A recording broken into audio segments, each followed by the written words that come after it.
नमस्कार दोस्तों, स्वागत है आपका हमारे YouTube चैनल पीके वाईफाई बंदे करना में।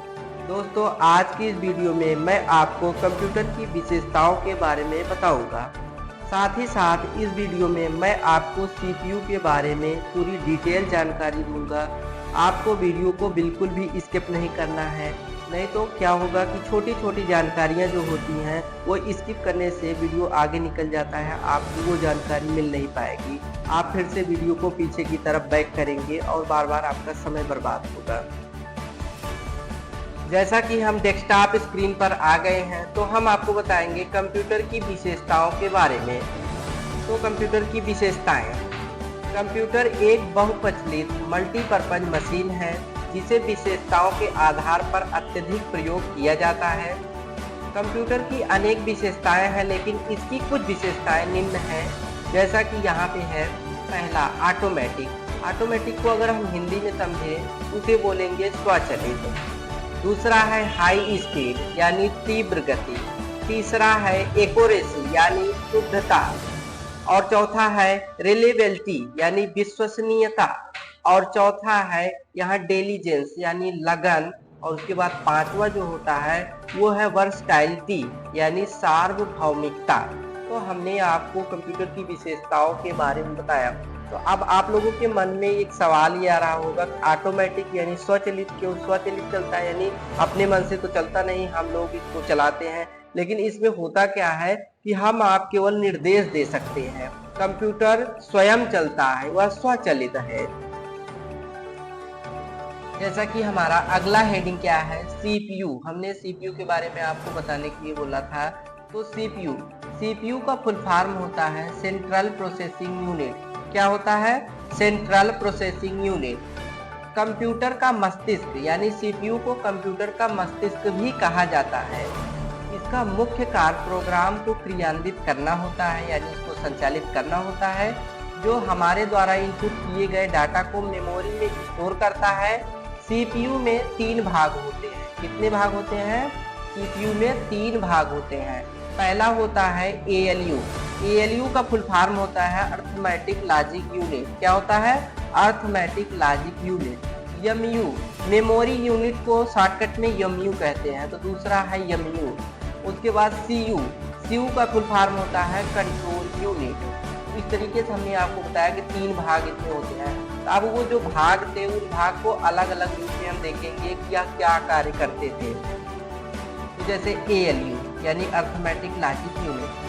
इस यूनिट से कंप्यूटर में गणितीय तथा तार्किक जैसे कार्य किए जाते थे, यानी जो भी हम जोड़ घटाव का सवाल करते हैं या तार्किक जैसे कार्य किए जाता है वो सब ALU के द्वारा किए जाता है। अब दूसरा होता है CU यानी कंट्रोल यूनिट। यह क्या कार्य करता है? यह सिस्टम को कंट्रोल करता है यानी अपने काबू में करता है। और ALU से डाटा प्रोसेस होने के बाद CU से होकर मेमोरी में आता है, यानी जब तक ALU से डाटा प्रोसेस हो रहा है तब तक CU उसका इंतजार करता है। कंप्यूटर की देखरेख CU ही करता है। MU यानी मेमोरी यूनिट। यह हमारे सूचनाओं को डाटा इंफॉर्मेशन के रूप में स्टोर रखता है। मेमोरी इसी डिस्क में ड्रैग सेक्टर में बनी होती है। मेमोरी अनेकों सेल से मिलकर बनी होती है। तो इस तरीके से MU को आपने जाना। अब है हेडिंग इनसाइड ऑफ CPU यानी CPU के बगल में एक बोर्ड लगा होता है। उसके बारे में हम जानेंगे कि इनसाइड ऑफ CPU होता क्या है। तो CPU के दाहिने तरफ दो इलेक्ट्रॉनिक पार्ट लगे होते हैं। वो कौन कौन से होते हैं? पहला होता है मदरबोर्ड और दूसरा होता है पावर सप्लाई बॉक्स, जिसे क्या कहते हैं? SMPS कहते हैं। इसके बारे में हम आगे आपको डिटेल में जानकारी देने वाले हैं। मदरबोर्ड। समस्त कंप्यूटर एक इलेक्ट्रॉनिक सर्किट बोर्ड पर बना होता है जिस पर अनेकों छोटे बड़े चिप लगे होते हैं और मदरबोर्ड पर समस्त हार्डवेयर के कनेक्शन किए होते हैं जो बोर्ड पर लगे माइक्रो प्रोसेसर को संचालित करता है। इसके अतिरिक्त RAM chip, ROM chip, disk drive, cooling fan, HDD, FDD, CDD, DVD तथा विभिन्न प्रकार के ट्रांजिस्टर लगे होते हैं। तो मदरबोर्ड को हम आपको थोड़ा डिटेल में समझाना चाहते हैं कि क्या होता है। मदरबोर्ड सीपीयू के अंदर एक प्लेट होता है, फाइबर कांच का बना होता है, उसी पे सभी चिप जितने भी ट्रांजिस्टर होते हैं, चिप होते हैं, यानी उसके सभी कनेक्शन किए होते हैं। SMPS, SMPS का फुल फॉर्म होता है स्विच मोड पावर सप्लाई। क्या होता है? Switch mode power supply. Computer एक इलेक्ट्रॉनिक मशीन है जिसके प्रत्येक कार्य को करने के लिए विद्युत पावर की आवश्यकता होती है, इसके बिना चल नहीं सकता है। कंप्यूटर में विभिन्न तरह के छोटे बड़े पार्ट लगे होते हैं, जिसके लिए प्रत्येक पार्ट को अलग अलग वोल्ट में विद्युत पावर की आवश्यकता होती है। यदि सीपीयू को सीधे विद्युत से कनेक्ट कर दिया जाए तो उसके कुछ पार्ट जल सकते हैं, इसलिए SMPS से मदरबोर्ड में विद्युत भेजा जाता है। SMPS हाई वोल्ट को लो कर देता है और प्रत्येक पार्ट को उतना ही विद्युत भेजता है जितना कि उसकी आवश्यकता होती है।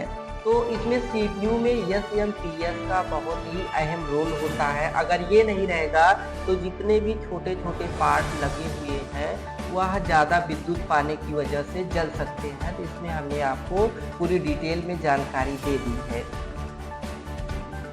जैसा कि दोस्तों आज की इस वीडियो में मैंने आपको सीपीयू के बारे में और कंप्यूटर की विशेषताओं के बारे में बताया, तो आपको वीडियो को ध्यान से देख करके उसको याद कर लेना है, क्योंकि यहाँ से कई क्वेश्चन बन सकते हैं, चाहे वो सीपीयू हो चाहे उसकी विशेषताएं हो, यहाँ से क्वेश्चन काफ़ी बन सकते हैं।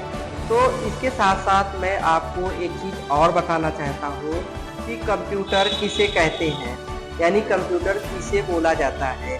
जैसा कि आपने वीडियो में जाना कि कंप्यूटर का मस्तिष्क सीपीयू होता है, तो क्यों ना हम सीपीयू को कंप्यूटर कह दें। तो ऐसा बिल्कुल नहीं है, सीपीयू को कंप्यूटर नहीं कहा जाएगा, ये उसके अलग अलग भाग हैं। तो जैसा कि माउस हो गया, कीबोर्ड, मॉनिटर, सीपीयू, प्रिंटर, यानी जितने भी इसके भाग हैं, इन सभी भाग को अगर ये अलग अलग रहेंगे तो इनको कंप्यूटर नहीं कहा जा सकता। जब ये समूह में रहेंगे, कनेक्ट रहेंगे, तो इस एक सेट को कंप्यूटर कहा जाता है।